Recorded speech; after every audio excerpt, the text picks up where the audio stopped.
you guys can tell? Yeah. All right. Welcome back, everybody. This is Nicole from Wildflower Valley Farm, and this is my husband David, and today we are going to talk about our experience with going to the Great American Farm Tour premiere on Saturday. Do the kids still talk about the trip? They're the number one fan. You guys, some of you say you're the number one fan. Gideon is our number one fan. He watches the vlogs all the time. So every once in a while, Gideon will say, "I want to go sleep on the bus." You're not sleeping on that bus.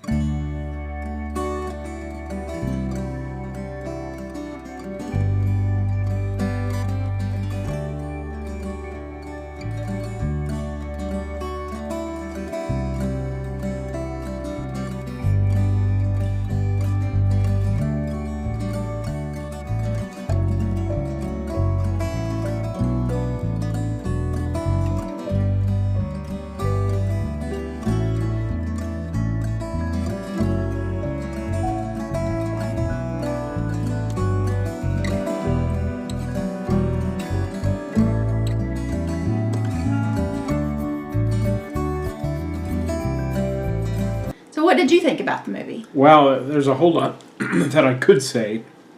I'm not going to say as much as is going through my mind. But the first thing that I noticed, because if you are a regular viewer of Justin Rhodes' videos and you've seen any part of the Great American Farm Tour, you have seen the bits that are in the movie. I think everybody needs to know that if you've not seen it. But what makes it not only great to watch is that it shows a tremendous amount of talent on Justin's part for being able to pare down what he did and show the best bits of the tour in the best possible light. That's the first thing. And the second thing is that for people who will see this movie, I know he's eventually going to put it on Netflix. I think that's tentative. I'm not sure that that's a definite thing yet. It's going to be somewhere. It is available to purchase now, but it's not on Netflix yet. But you know, people are going to see this that are not familiar with the homesteading community or with self-farming, self-care, I like to call it. And they're not living that lifestyle. And they've just heard that everybody is a bunch of crazies who think this way. I think that this movie does a great job of painting this lifestyle in a very positive light. That was one thing that really drew me to Justin's channel to start with, and watching the Great American Farm Tour, was the fact that here's these normal people that are doing the kinds of things that I want to do. I want to learn how to garden better, how to raise chickens, how to just raise our food.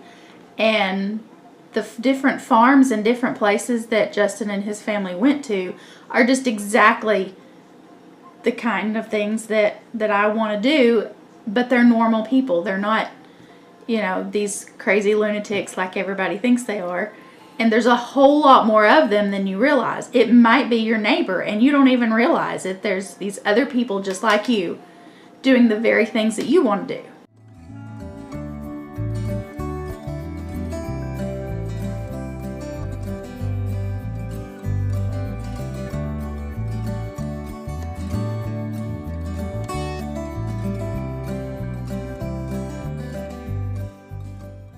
Many of the people in the movie were folks who were just farming their backyard or somebody's backyard, or they started with a little plot of land and their operation has grown. Some of them intended to feed their family and they've ended up with a market garden. Others went into it, Curtis Stone comes to mind, with an intent to make a profit, and they're doing a great job farming somebody else's land. But everybody involved in this, everybody in the movie, and the people that you see, Nicole's right, they're just ordinary people. A lot of the people in this movie are people who had, with some exceptions, people who had whatever their regular job is by day and farmed, not by night, but farming was what they did. Homesteading is what they did when they weren't working. That's one of the things that struck me about the whole tour is there is such a wide variety of people. You've got some people who are farming family land that's been in their family for generations. They may have, 50, 75, 100, 300 acres that they're farming. And then you have people like myself that are farming small, tiny urban lots that maybe you just have 1/10 of an acre or 1/2 an acre or 1 acre. You might be in the city, you might not be, but just tiny little plots of land and just doing the best you can with what you have, but making the most of what you have. And then, of course, there's everybody in between. There's people that, maybe they do have 25 or 30 acres, but they don't have a family background of farming. They just, got tired of what they were doing and tired of the fact that you can't find good quality food in the grocery stores anymore. And so they pretty much just got up one day and said, I'm going to do something different. And they did, just through sheer determination. That atmosphere at that movie premiere was unlike anything I've ever seen. First of all, it was nice to see so many people that up to now you've only experienced them on social media or YouTube. You watch their videos and maybe you've chatted with them. They were there. But what interested me the most was the family atmosphere of the premiere. And just goes to show, really, I think the family atmosphere of the entire homesteading community was really quite something. I've never seen anything like it before. Definitely. That was one of the things that I noticed right off the bat. Just so many families there, and then the people there that didn't have children with them didn't mind that there were so many children running around. A lot of times that you go to events, not necessarily movie premieres, just large events like this, and you'll have some people there with some children, but then you'll have other people that don't, and they kind of act like they're annoyed that there are small children running around and making noise and getting into things, and nobody at the premiere seemed to have that attitude. Every single person there was so patient with the kids that were running around, and it was just obvious that not only was everybody there to see the movie and meet the Rhodes family and some of the other vloggers that are a part of the homesteading community, but they were there to spend time not only with their families, but with other people that they knew were there with their families.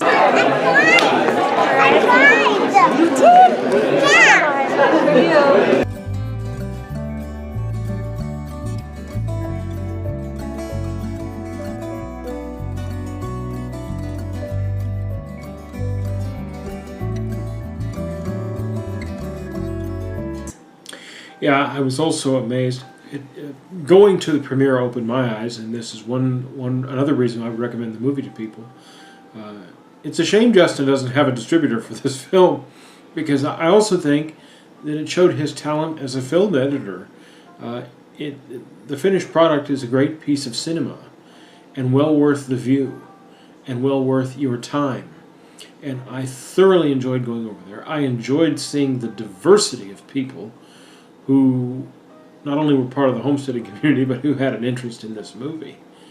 And I left there with a lot of hope that the content of this film will circulate and get a lot of people interested in growing their own food, in caring for themselves and their families, and getting away from reliance on factory agriculture and artificial non-food, because that's really what it is. Absolutely.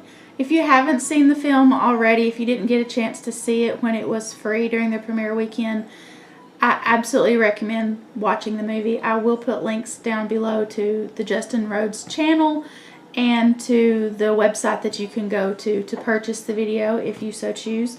But I absolutely recommend it. I feel like everybody that sees this film, you're going to laugh, you're going to cry, you're going to be inspired to go grow something, even if it's just a single tomato plant in a pot. I'm Natalie. I'm from Watertown, Wisconsin, and I'm growing a tomato plant.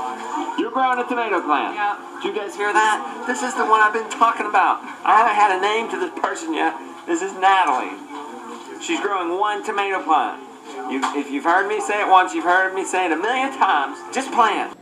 We sound like Justin Rhodes because that's what he said.